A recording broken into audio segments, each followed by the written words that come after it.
Thanks for joining us today.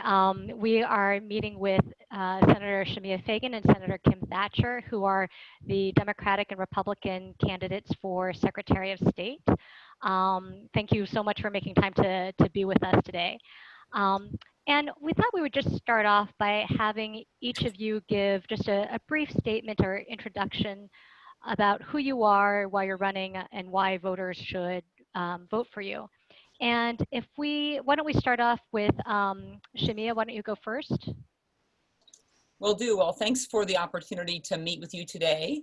These are definitely incredibly challenging times for our world and our country and our state. And so I, first off, just want to say that I hope all of you and your families are safe and secure. And I know that together we are all just heartbroken for so many Oregon families who have lost loved ones, lost homes, lost beloved pets, just, irreplaceable possessions gone. So for me, when I've been seeing the videos and the photos of little cities like Talent and Detroit that have just suffered immeasurable loss, it's eye-opening for me because I grew up in similar little towns in Wasco County. I grew up in Dufur and the Dalles, and my mom was in and out of our lives because she battled addiction and homelessness for most of my life. And my dad was a single parent raising 3 kids by himself. And it's fair to say that we were hanging on by a thread. And so one summer in particular, the summer before I started 2nd grade, which is full circle for me because my son starts 2nd grade this fall, my dad took us on a really cool camping trip out on 8 Mile Creek in Dufur. And I remember a couple weeks of fun and catching crawdads. And it wasn't until much later in life that my older brothers told me, actually, we were homeless. We've been evicted from our home in the Dalles and had nowhere to go. And so Dad just took us camping while he tried to find us a place to live, which we eventually landed on a little trailer in Dufur before I started school that fall. So I know that many Oregon families today feel the same way. They're hanging on by a thread. And that's why I've spent my career as a lawmaker and a civil rights attorney really fighting for other Oregon families that are struggling to make ends meet. And that's why I've helped pass legislation like paid sick leave and creating the Office of Small Business Assistance in the Secretary of State's office, and knocking down barriers to participation in our democracy, like automatic voter registration and campaign finance reform, and most recently, vote by mail with prepaid postage. So when I announced my campaign for Secretary of State this last winter, I learned very quickly that most people have no idea what this job is. So a lot of it, and campaigning for this job, is a lot of education. My own brothers who live in Umatilla County said, so wait a second, you're the Secretary of State, so what are you going to get people's coffee and stuff?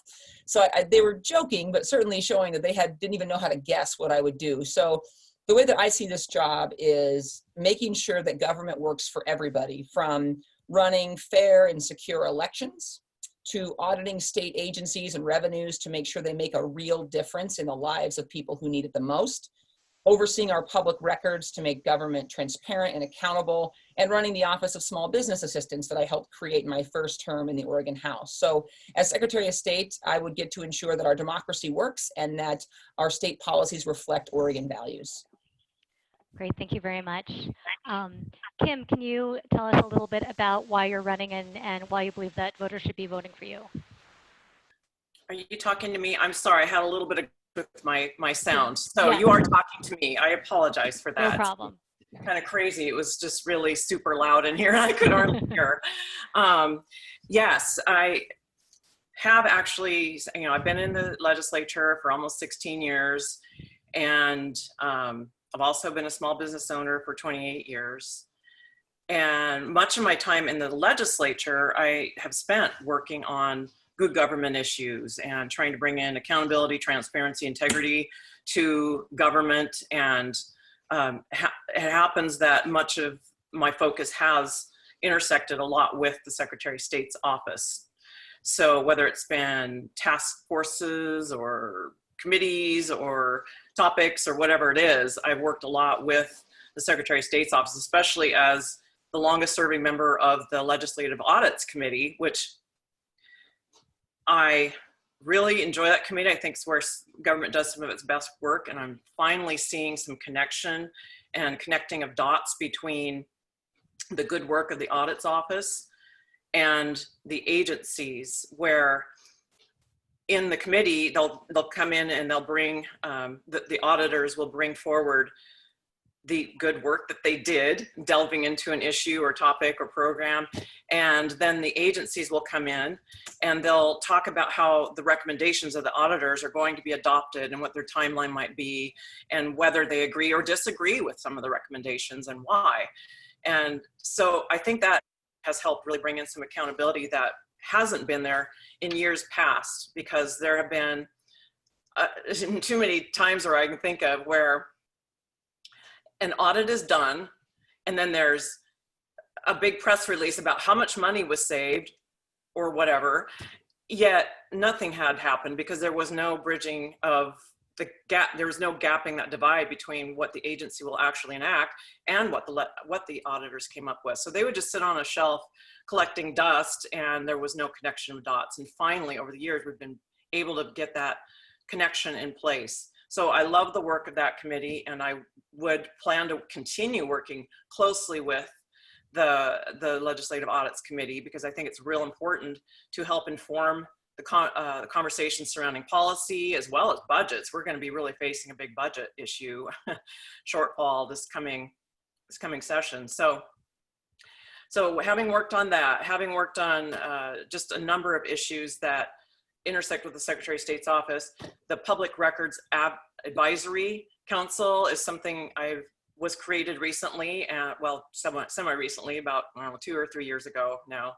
I'm losing track of time. I could be wrong on that exact date, but I'm one of the very first legislative members to be appointed to that committee.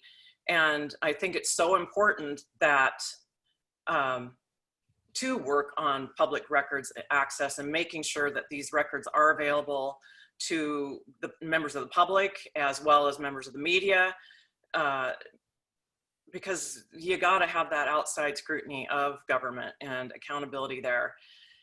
And just yesterday we had a meeting, and there was just all kinds of discussion about bringing some independence to that office, how that was going to be approached, how funding was going to work. It was hours of discussing just this one topic and making sure it's right. So there will be a bill coming again to the legislature, trying to get some more independence to that public records advocate. We are now on our second advocate. We've had our second meeting now with this advocate, and or at least second one that I know of, and I hope to move forward with that. So working on business issues, being a small business owner, I know what it's like over these years to encounter you know, the different myriad of problems that a small business can face, and I know what it's like to you know, run up against a gargantuan, uncompromising bureaucracy. And that is why in 2011, I introduced a bill that said, where in government are we going to put a small business advocate? Where are we going to put this person who's going to help small businesses break through some of the bureaucratic nonsense that's out there on all levels of government, and help make sure that they survive and aren't just getting you know, regulated out of business? You know, they were used lately a lot to help hook businesses up with some of the relief, the CARES Act relief funding, and they've been working with Business Oregon. And I would like to see some more connection of one-stop shopping, if you will, for setting up business and making sure we have all the you know, all the little steps spelled out correctly, and not make things confusing for folks. And then see what the different groups around our state need as far as getting back on track, especially now being knocked down with the, you know, the COVID response, and then you know, the wildfires and everything that's impacting our state right now, and hopefully not flooding too on top of it. It seems to slow down a little bit. I'm sorry, I'm looking at my skylight. It's really loud, but it's a little softer right now. So I've worked a lot with those types of issues. I was on the land use committee, so I'm a little bit familiar with some of those issues, though I will say those are super complicated, very technical issues, but knowing what some of the things are out there within our state I was on the wildfire committee and had a lot of discussion about, I mean, all the various aspects of it. But anyway, there's just a lot to do in this office. I've had a lot of experience with the office, the various departments and members of, leaders of these departments, and feel like I could do a really good job for Oregonians, protect our elections. I'm not going to be looking at candidates and issues with a partisan lens. I want to help all Oregonians, regardless of where they're coming from, what they look like, or how they're, whatever they are, whatever their political stripe may be. I think that's very important, to not be treated differently because of who you are. And so I look to bring that to the table as well. I'll just leave it at that. Okay. I want to follow up on something you said regarding audits and how they've generally in the past just sat on a shelf. We're seeing kind of one of the consequences of that. In 2012, the Secretary of State's office issued an audit, and again in 2015 that highlighted the profound inadequacies in the state employment department's computer system. As we all know, the system failed catastrophically, and there are still thousands of Oregonians who are waiting for their first unemployment checks even after having filed months ago. And I guess let's start with Kim. Are you having some, okay, is it, sure. I think, let's see. Okay. We had this issue. She can't hear. Yeah. We had this issue in the primary with the Willamette Week, and Haas called in. So he was on, but he was able to call in on the phone number. Okay. Can you hear me, Kim? I can now. For some reason, it defaulted to my closed AirPods, and it just went silent on me. I don't know. Yeah, no, we've had some issues with just kind of how it's working on. No problem. Hold on just a second. So I want to start with you, and it's just sort of like we know what's happened with the State Employment Department's failure to provide unemployment benefits to thousands of Oregonians who are still waiting. These problems were identified in 2 separate audits, but it apparently did not move things along. And I guess I'm wondering, what, if anything, can and should the Secretary of State's office do to put more heat on an agency to address something if they are failing to do so?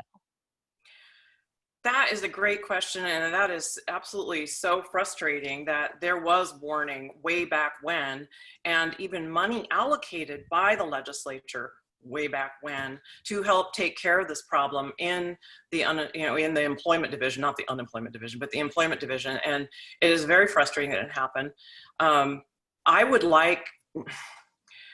I think it's important for the Secretary of State's office, once they come up with these recommendations and the process has been agreed to as far as the agency is concerned, to hold them accountable, follow up, see how progress is coming along. And when it's not, I think the legislature needs to be warned that, hey, you need to look at this agency and they're not progressing in the recommendations made and they agreed to, and there's something going on. Whether it's a red alert or what, just to kind of, give some heads up to, especially the lawmakers out there who are in that position to do something directly about that agency, whether it's, passing a law, or if it's dealing with a budget note, or whatever it may be. And so I do think that's an important role for the legislature, or for the Secretary of State's office, to follow up and make sure that the recommendations are being actually followed. Great, thank you. Shamia, how about you? Is there anything that you think that the Secretary of State's office can or should do to make sure that issues identified in an audit are pursued? Yeah, well, first of all, it's unacceptable that you have Oregonians who've paid this payroll tax their whole life to have this insurance benefit, and then for many folks using it for the first time, and suddenly they can't pay bills. Folks, like I said, hanging on by a thread, and the inadequacies of the employment department cutting that thread for folks in some instances, and is simply unacceptable. I think it's important that, as Secretary of State, of course, the audit itself is independent, they use the national professional auditing standards. But I think that it's important when those recommendations come out from those auditors that the Secretary of State actually can help push those recommendations. And oftentimes the recommendations are really great and broad, and work with that agency or the legislative audit committee to actually develop benchmarks and say, to fix this problem by X date, we need to see this much change. A lot like when an employee gets a performance improvement plan, a PIP, they often have to follow certain benchmarks by a certain day. And there's no reason that once that independent, non-biased, objective audit has come out and those recommendations are there, that's appropriate for the Secretary of State to use their legislative affairs person to actually work with the legislature or the agency. But I want to go a step further and say that I will audit the Oregon Employment Department in my first term. And I think we also need to make the audit a little bit meta and actually audit why previous recommendations weren't taken into consideration. Audit essentially the reactions and the follow through on the previous audits so that we don't just say what went wrong in terms of not getting folks their checks, but what went wrong in terms of not following two previous audits that essentially forecast this problem. Great, thank you. Let's start with you on this, Shamia. A year ago, you weren't in this race. There was no indication that you were planning to run for Secretary of State. So what compelled you to enter, and why should Oregonians believe that you have a real passion and vision for this very important position? Well, folks just have to look at my voting record from the very beginning of my service in the legislature. In fact, the very first bill I ever chief co-sponsored was to create the Office of Small Business Assistance in the Secretary of State's office. The very first time I ever set foot in the Secretary of State's office was with voting rights advocates and then Secretary of State Kate Brown to map out a path to automatic voter registration. Most recently, I worked with Republicans in the Senate to pass national popular vote and then went on K2 to defend that policy. And then most recently passed a prepaid postage on Oregon ballots. Again, as you mentioned before, that I was planning to run for Secretary of State. So these are the issues I have been working on my entire legislative career, and that consistency goes back to that very first bill that I chief co-sponsored to put that Office of Small Business Assistance in the Secretary of State's office. And why did you decide to enter the race? Well, as you know, I was supporting Jennifer Williamson, and she got out of the race. And so I had previously had folks calling me in the fall asking if I was planning to run, and had given it some thought, but wasn't planning to at that time. Jennifer was planning to run. She got in, and I supported her. And when she got out of the race, I kind of reconsidered whether or not I wanted to run, and obviously decided to do so consistent with my voting record and my focus on issues in the legislature, including the most recent session, and obviously went through and won that primary. And Kim, how about you? You weren't looking at this position before, and then it became I guess it was at the end of 2019 that you decided to get involved? I announced like the beginning of February. Okay, sorry. So actually not much earlier than Shamia did. Can you talk about why you decided to enter, and why Oregonians should believe that you have a passion and vision for this position? You know, I was not planning on getting into the race. I had always thought, though, in the back of my mind, that once I was old and gray and my kids were out of the house, that if I ran for a statewide position, definitely Secretary of State would be the one I would run for. And now I look at reality. My youngest is 19. I am really kind of old and gray. And so I guess it's time, though I was kind of picturing it being more in the future. And, you know, looking at the experience that I've had, and I do have a passion for the things that run through that office. It's very managerial, and I would say has nonpartisan responsibility. I look forward to serving in that role and serving all Oregonians, and not, you know, that partisan role that's forced upon you as a legislator. I really look forward to just being service of all Oregonians, and it is something that I have always thought in the back of my mind I should do maybe eventually, and I guess this is the time. Okay. And let's start with you on this, Kim. The ability to fairly administer the responsibilities of this office depend on a nonpartisan approach to the job. Elections, campaign finance, audits, and redistricting all require putting the considerations of the public above political affiliation or personal views. Can you point to examples from your background that reflect advocacy for Oregonians across the board, including those whose political views differ dramatically from yours? That is a great question. And there have been a number of times. In fact, there was a time back in my very first session, and Republicans were actually in the majority. And the Speaker of the House, Republican, wanted to pass a bill that I could not support. And I just did not.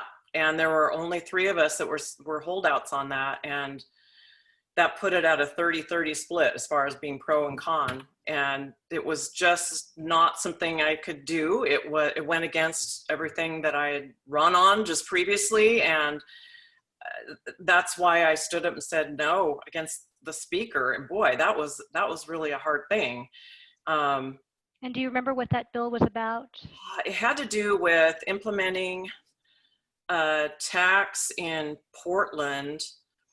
I don't remember what all the details are. I could look up what it was, but it was the speaker's bill, and it was very uncomfortable to be in the no position on that, and especially since I had run to not raise people's taxes. So I was trying to be, and it so happened to be that the Oregon Education Association was also opposed to it. And so I was being kind of arm twisted into saying, well, you don't want to support their position to you. And I'm like, well, whatever it is, I mean, it is what it is. But so that's one thing that just comes to mind, where I just kind of went up against my own party there. There have been other times, but I don't dwell on them. So it's just like, you're done and you move on. But when it comes to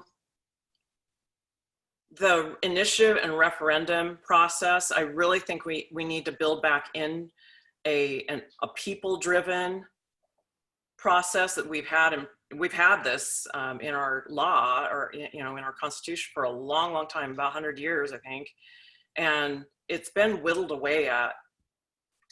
And I know that sometimes legislators can get frustrated at what the people at large might come up with, but I think we need to keep that process people-driven, because right now we have a lot of ballot measures.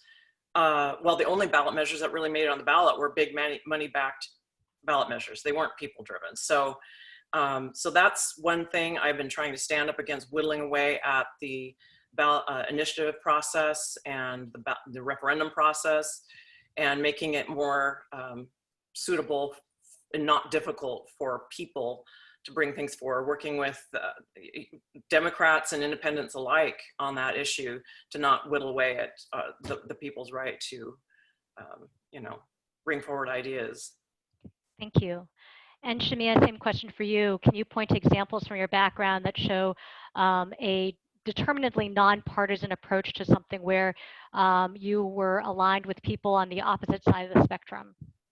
Well, most recently in the special session that we had, I supported the Rural Telecom Act, which essentially is making sure that even in our most remote and rural counties in Oregon, that folks have access to high-speed internet. Certainly wasn't something that benefited the metro counties, the tri-county area where I represent.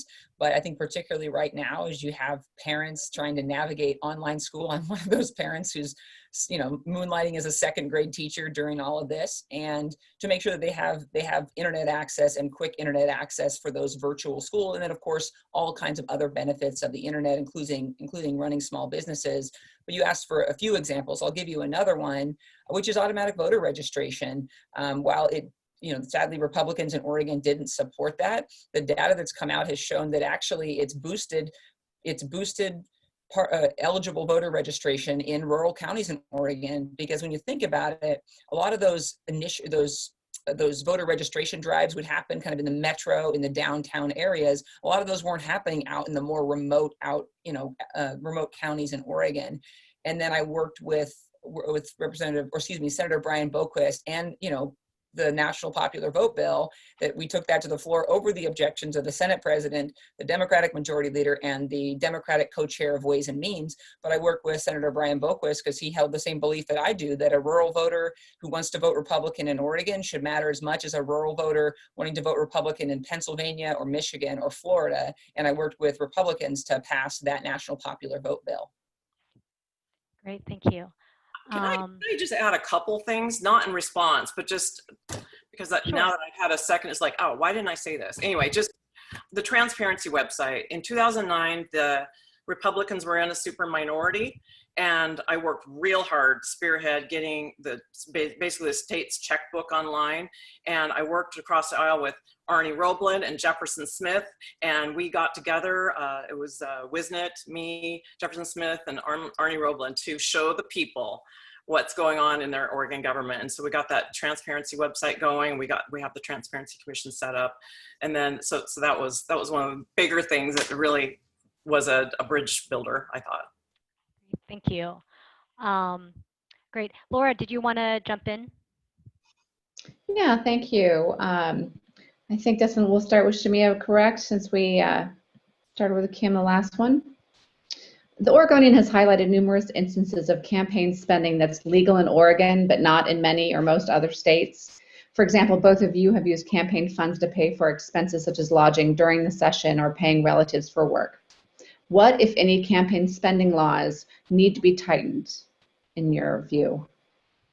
All of them. That's why I was proud to help send Measure 107 to the ballot for a constitutional referral to allow campaign expenditure limits, campaign contribution limits, exposure of anybody who's spending money on influencing an election, whether they're a 501c3 or a 501c4, and making sure that in folks' ads that the organization paying for those actually discloses that. So I think that campaign finance reform is going to be a huge priority for the next legislature, and I want to help leading that as Secretary of State.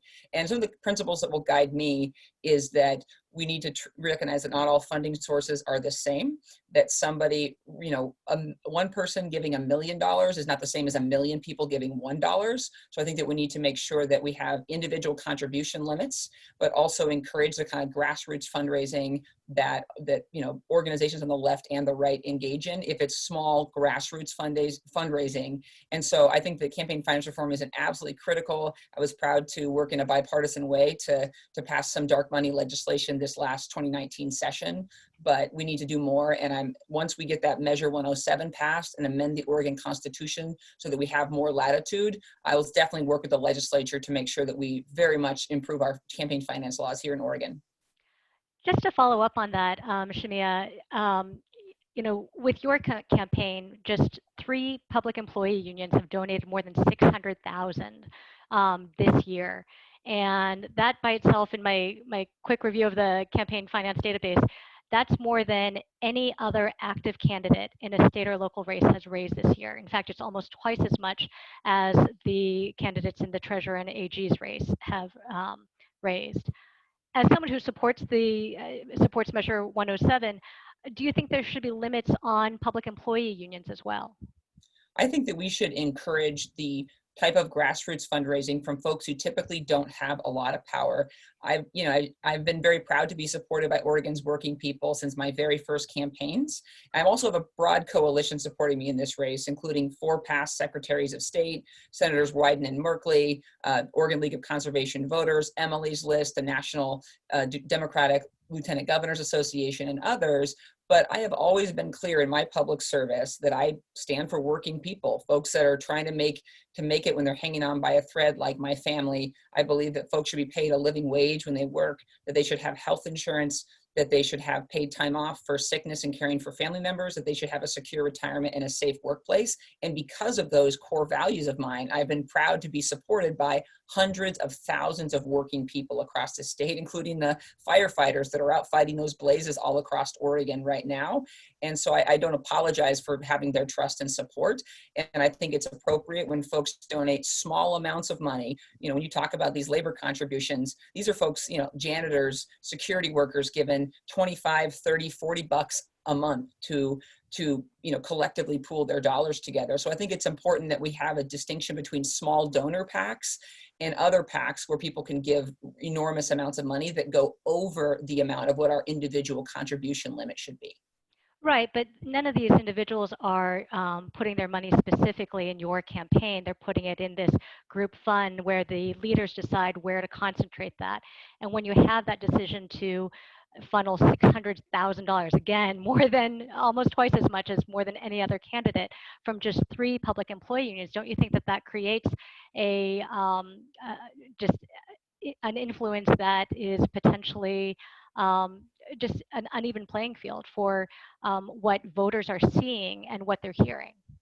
When you say 3 public employee unions, I hear hundreds of thousands of workers across the state. And just to clear up a misconception, they do decide, they democratically elect leaders to nominate. You go before their organizations and you have to compete against other candidates, and then their members vote on who's going to be endorsed in those campaigns. And so it isn't just leaders of the union deciding, it is actually a democratic process where folks who donate to the PAC actually elect leaders. And then those leaders, I mean, I've sat in rooms of over 100 people, had to give speeches, answer live Q&A, and then ultimately in a private vote, when I'm out of the room, they vote on those endorsements. So I am proud to be endorsed by hundreds of thousands of working people across this state, the nurses who are on the front lines of this COVID crisis, the firefighters out there fighting our fires, the teachers navigating virtual school for the first time. And I'm very proud to have their support across this state.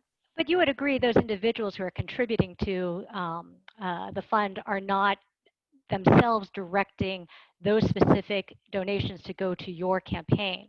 They're leaving that to the leadership that they've elected to decide where to put that money.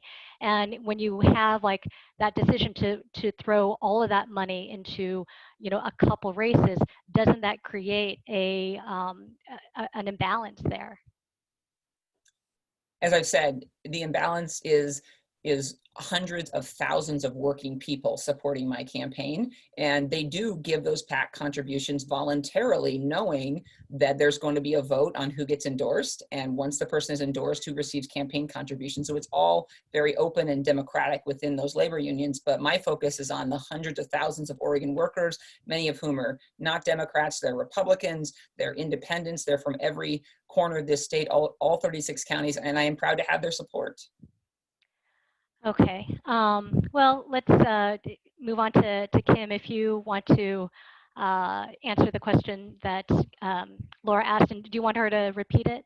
That wouldn't hurt. Yes, please. Okay. Okay, so the Oregonian has highlighted numerous instances of campaign spending that's legal in Oregon, but not in many or most other states. For example, both of you use campaign funds to pay for expenses such as lodging during the legislative session or paying relatives for work. What, if any, campaign spending laws need to be tightened in your opinion?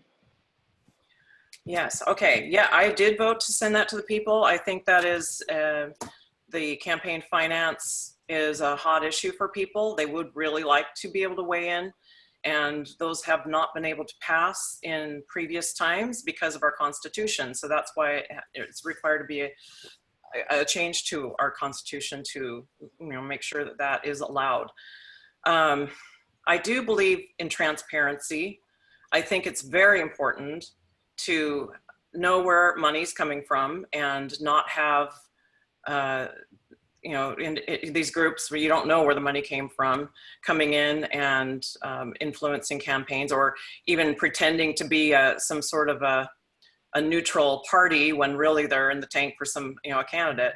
I really look forward as Secretary of State, and I think it's appropriate to convene a multi-partisan group of folks to help guide this legislation to make it fair and balanced, and making sure that it is implemented in a way that doesn't just disadvantage one group or advantage another.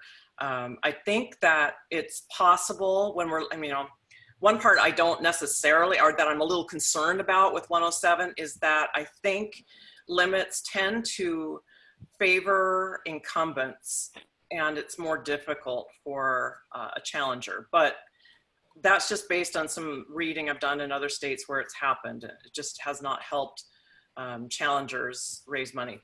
I could be wrong, but I really think that it's it's important that you see where the money's coming from.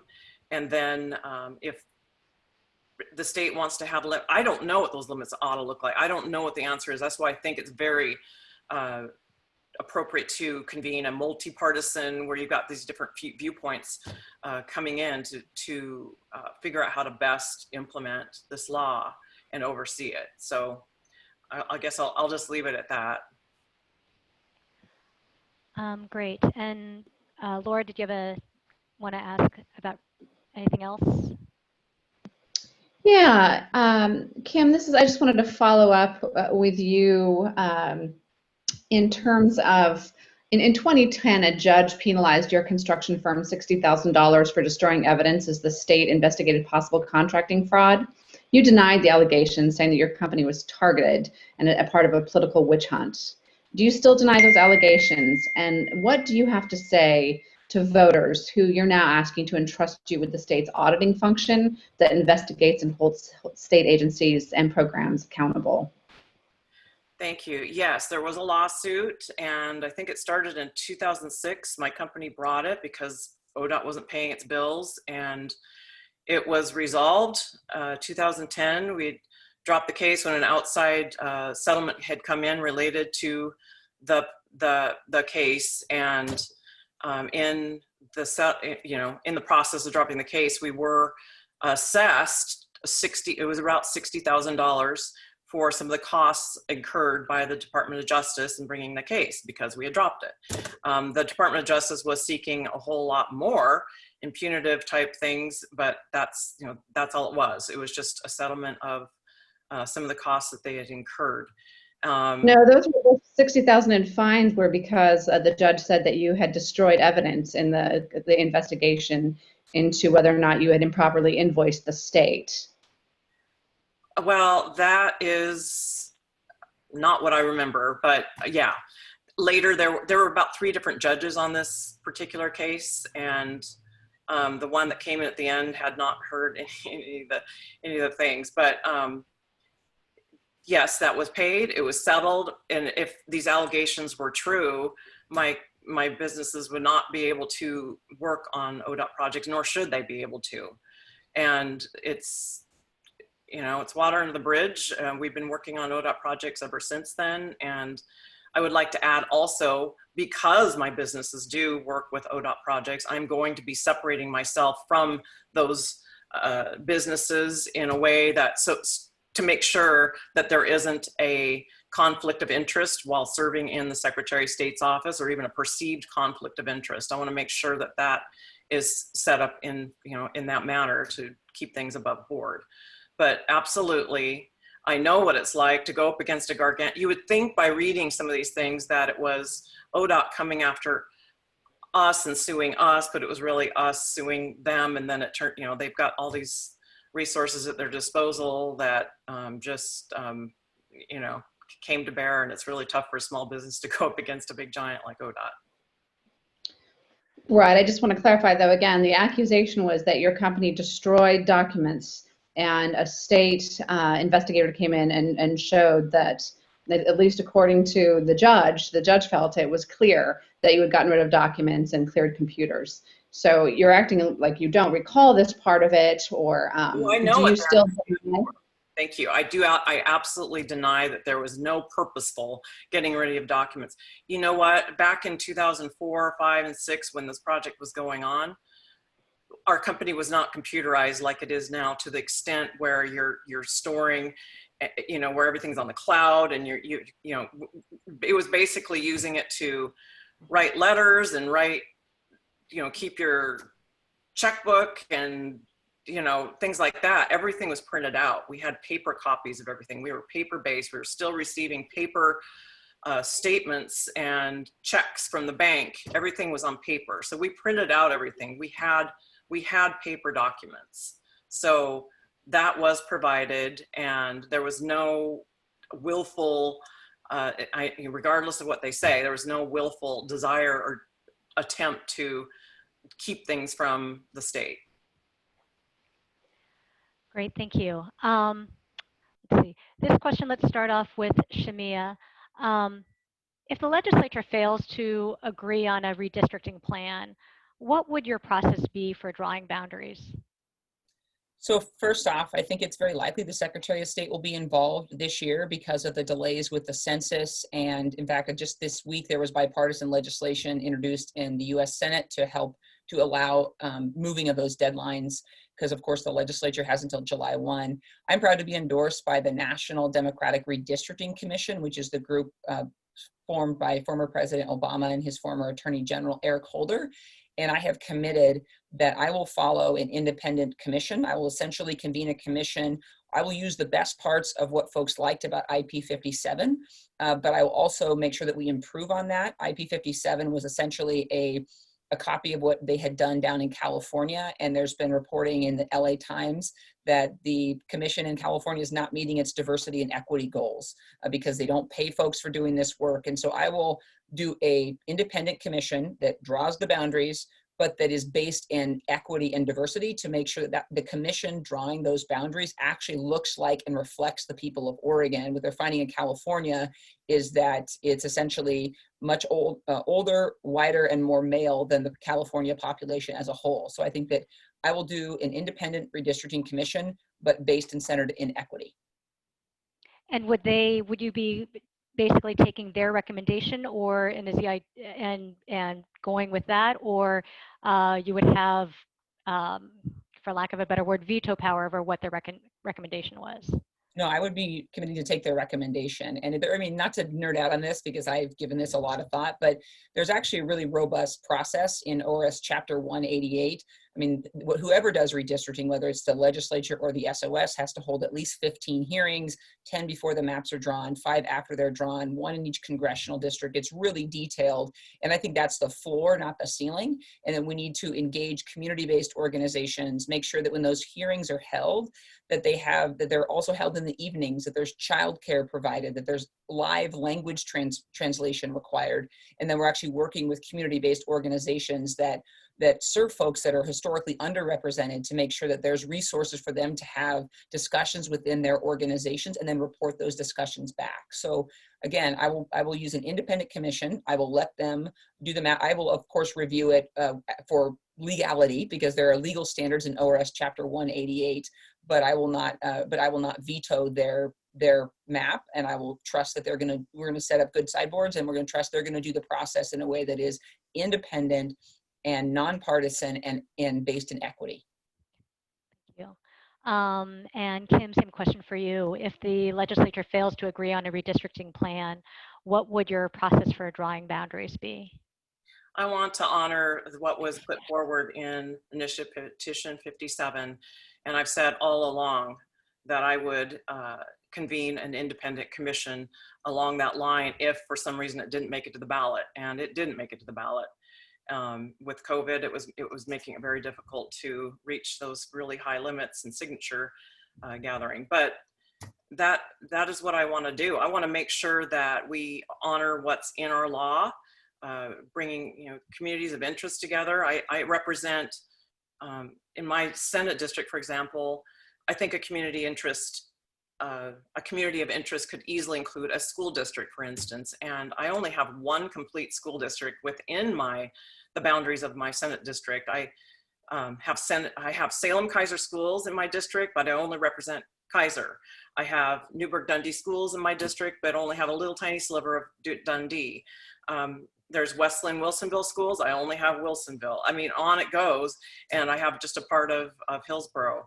I think it's important that we keep our districts compact and not looking at the partisan makeup of a particular district. We need to just make sure that we've got people together, not divide them up, and do our best in honoring what's in our law and in our Constitution. I want to put people before politics. I don't want to have a bunch of politicians and lobbyists involved with it, just like what was put forward in 57.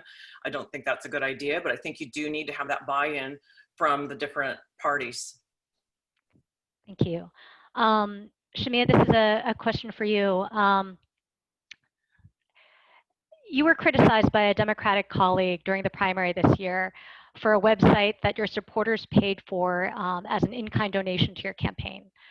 while it was under the name Oregonians for Ballot Access and presented itself as a neutral site for information to compare the 3 Democratic candidates, it was largely supportive of your campaign, for instance, noting your endorsements while underplaying those of your competitors.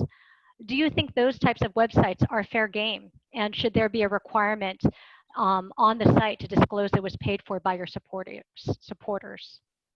I would have no problem with after Measure 107 passes if that was, a disclosure requirement was put there.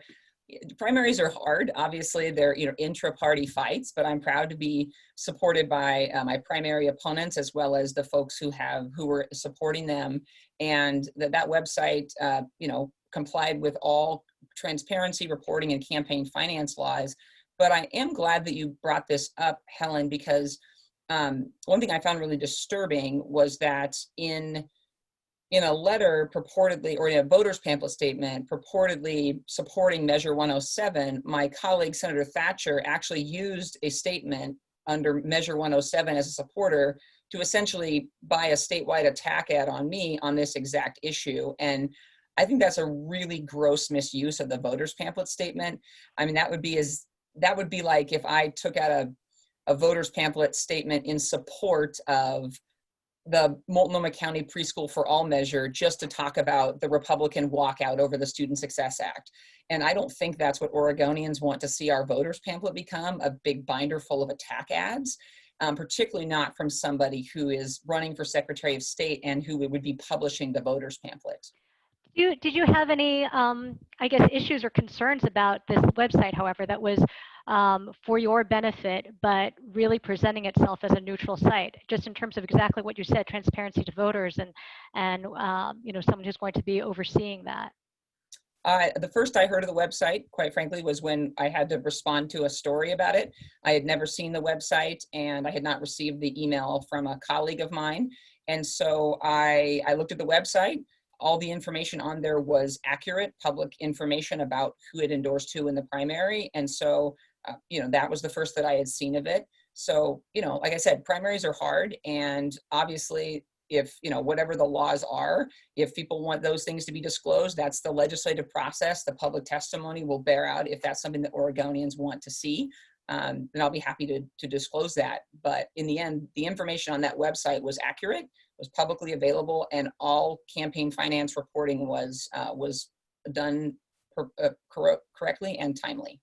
You don't have a problem if it might have been misleading to many voters? I certainly have a problem if it was misleading, but again, the information on the website was accurate and was public information. And do you feel like it was a neutral website? I only went on the website twice. Like I said, I had never seen it. Again, clearly there's reporting about it that folks found it misleading. The website is not up anymore. Again, my supporters put together a website. Okay, thank you. Kim, a question for you. You and every other Republican state senator except one have staged 3 walkouts in the past 2 years to deny quorum to the Democrats. The first time to delay a vote on the first significant education revenue bill in decades. The second and third times were to halt progress on a cap and trade bill. What would you tell voters who view that as flouting the will of the majority of voters? Well, it's interesting because especially on the cap and trade bills, it was precisely because the will of the voters was going to be shut out of the process. They were not going to be able to weigh in. There was absolutely, a process put in place in the legislature that shut down any ability for voters to put it on the ballot, to weigh in. The referendum process was completely usurped in that way. And if it had been allowed, just simply taking the emergency clause off, that walkout would not have happened at all. And it's because even if this if this bill had been put in place, there would have been a public records black hole in it where not even legislators would be able to scrutinize the inner workings of the program. There were some problems and voters needed to know, and they were cut off from any ability to weigh in. Great, thank you. Does anyone else want to?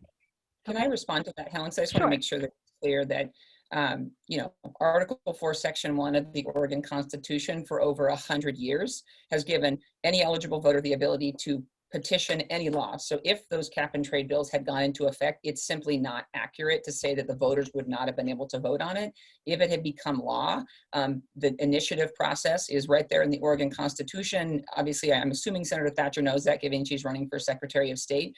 There's a signature requirement, but I think it's important that we don't tell folks that they would not have been able to vote on that. That's just not true.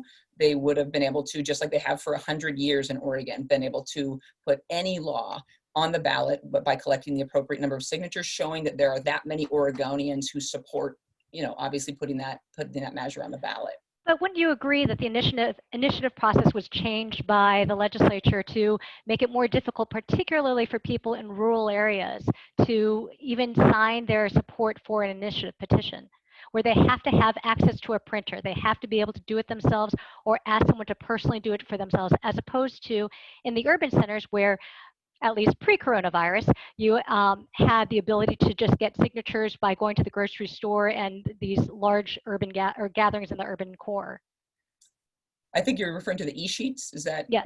Okay. Yeah, I mean, there was lots of allegations of folks just printing out stacks of these and putting them in places without attaching the actual measure to them. That's what that bill was designed to address. The bottom line is, particularly nowadays where there is so much misinformation floating about, conspiracy theories abounding on the internet that used to be in the reaches of the internet, like 4chan, that are now on Facebook. It's important that folks that sign a initiative petition actually get to see the measure, the actual initiative measure. And there was lots of credible allegations that folks were just printing out stacks of these, putting them in various stores, but not actually letting people know the actual measure that they were voting on. I think that is a concern, that we don't want people putting something on the ballot when they actually are given misinformation or don't know what they're actually signing to put on the ballot. And when people are getting signatures at grocery stores, for instance, people are reading the entire measure before they sign it? They are given an opportunity. They have to have the exact measure with them on hand. There were credible allegations that was not happening in mass. They were just having stacks of places for people to sign without the actual measures. Okay, thank you. Let's see, does anyone else have any questions that they want to ask? Well, can I just jump in here Sure. too? It would have been too late. There was an emergency clause. This bill would have been well on its way. It was a very complicated bill. We have a one subject rule when it comes to initiatives. However, with the referendum, we would be able to put it on the ballot as it was. And we would have been well on our way to entering into contracts with other states, possibly with other countries at that point. And there were, a number of concerns. It would be very difficult to put an initiative on the ballot that undid what was in that particular law. Great, thank you. I think we might be pretty much all set. Anyone want to jump in? No? Okay, great. Thank you. If you like, do you want to do a 1-minute wrap up of just kind of, again, why you believe you're the better choice? We can start, actually, since we start with Shamia, let's end with Kim. So Shamia, do you want to go first? Sure. So protecting access to voting and making sure that the government works for everybody, these should not be partisan issues. And that's why I am running for Secretary of State with a record of having helped lead on every major expansion of voting rights here in Oregon during my service in the legislature. And I'm very proud to be endorsed by the organizations that support voting rights. And at a time when we have misinformation about vote by mail and widespread claims and myths about voter frauds coming from the president himself, I think it's really important that we have a Secretary of State here in Oregon who has a track record of making sure that regardless of party, regardless of who you're voting for, regardless of where you live in this state, that every eligible voter will have an easy access to registering and be able to get their ballots. Thank you. And Kim? I think really with all the things that we've got going on right now, it's important we have a Secretary of State who's going to use the office to try to help get Oregon back on track. And that means getting some answers to maybe some hard questions like, where is the $4.5 billion in annual education funding actually making it to help students succeed, especially given what we're facing right now. As far as you know, transparency and all the things that are going on with elections and all that, and public records. I want to keep plugging away at that, maybe getting more public records online. I know it's a little more easier said than done because there's a lot of private information you got to read, you know, there's a lot of detail to it, but also want to look at the public records exemptions. I want to look at streamlining that to make it a little bit more easy for somebody to weigh in. I want to look at improving the elections campaign finance information on ORSTAR. ORSTAR is very difficult to use. It's kind of hard to follow the money, really, unless you really know what you're doing. So I want to look at that. I want to help voters who have been displaced by the wildfires. Even the governor said in her Face the Nation interview that she would like to be able to open up more opportunities for people to vote in person. We've got nearly 300 miles of road and highway that have been shut down all over the state for I don't know how long it's going to be. And it's difficult for people who have been displaced necessarily to make it to the county seat to do in-person voting or get their ballot that way, or go figure out which post office their ballots are being held in. I mean, we just need to make it a little bit more easy for folks who have been displaced. I know that there's just a lot of talk around businesses trying to get back on their feet. I know what to do there. I think it's incumbent to utilize this, incumbent on the Secretary of State to utilize this office to try to really help get small businesses back on their feet. Because when we are a small business state, and if we can get them back on their feet, that means that people are back working. It means they're able to pay their bills, and then of course they're paying their taxes. So I think that's real important that that office is used to help inform policy, as well as get you know, there's going to be a lot of budget issues that we're facing, and I think the audits division can help inform some of those budget questions as well. I think it's important that we look at funding what's most important to the people of the state first, making sure those get funded, and then, you know, build up underneath that. That has been done in other states. I think we can do it here as well. It's just important that we have somebody who has some experience and real drive to be a nonpartisan Secretary of State, and I'm that person. Thank you very much, both of you, for spending time with us today. I will be in touch with any follow-ups, but I expect that we will be coming out with our endorsement in about a week and a half or so. Okay. Thanks very much. Okay. Thank you. Thank you. Thank you.